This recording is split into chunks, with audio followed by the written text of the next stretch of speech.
I'm a 30-year-old man with an older brother, Caleb, who's 33, and we've never seen eye to eye. Our relationship has always been strained, and I doubt it'll ever improve. Sadly, my parents have always favored Caleb, their golden child, simply because he was well-behaved as a kid. I don't see how that's relevant now, considering he's a gambling addict who cares little for anyone, including our parents. 3 years ago, he cut off all contact with us after embezzling funds from the family business to settle his personal debts. Instead of pressing charges, my parents quietly let him go and swept the whole thing under the rug, as if it never happened. I stepped in to salvage the company, which was in ruins because of him. I hold a business degree, but had no interest in working for the family business initially, knowing I'd be under Caleb's shadow. After he vanished, I saw an opportunity to eventually take over, so I left my job to help my dad rebuild. My dad showed his gratitude by announcing at a family dinner a few weeks ago that Caleb, who had just returned, would inherit the business when he retires.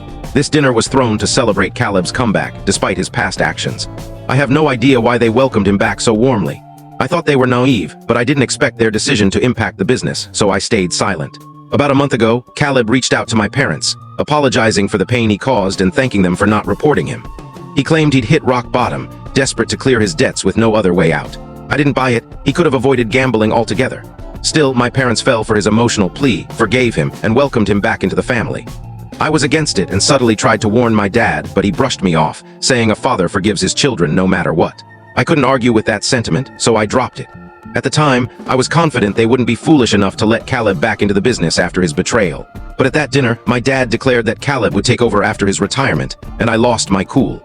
Furious, I told them I'd never work under Caleb and would quit if he rejoined the company. My parents tried to calm me, suggesting we could run the business as brothers, but that only made me angrier. I shouted that they were ruining everything and that I don't even see Caleb as family.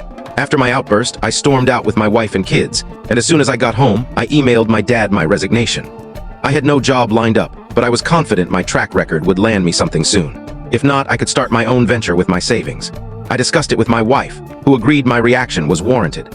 She also said no sensible company would hire someone like Caleb, given his unstable and unreliable history, making it absurd to consider him for CEO. When my parents called to convince me to return, I made it clear I wouldn't unless they guaranteed Caleb would have no role in the company, let alone lead it. They argued that as family, I owed him a second chance, but I refused to listen. After some back and forth, they stopped reaching out, and I accepted their choice. It stung because I'd spent 3 years fixing the mess Caleb left behind. I couldn't fathom why my dad kept him on back then. He clearly lacked business sense, but I suppose my dad didn't want to micromanage or upset him, so he stayed quiet and let Caleb nearly destroy his life's work. Now, he was about to repeat the mistake. Thankfully, Caleb revealed his true I can't tell you the full story in short. To watch the full story, click the related link below.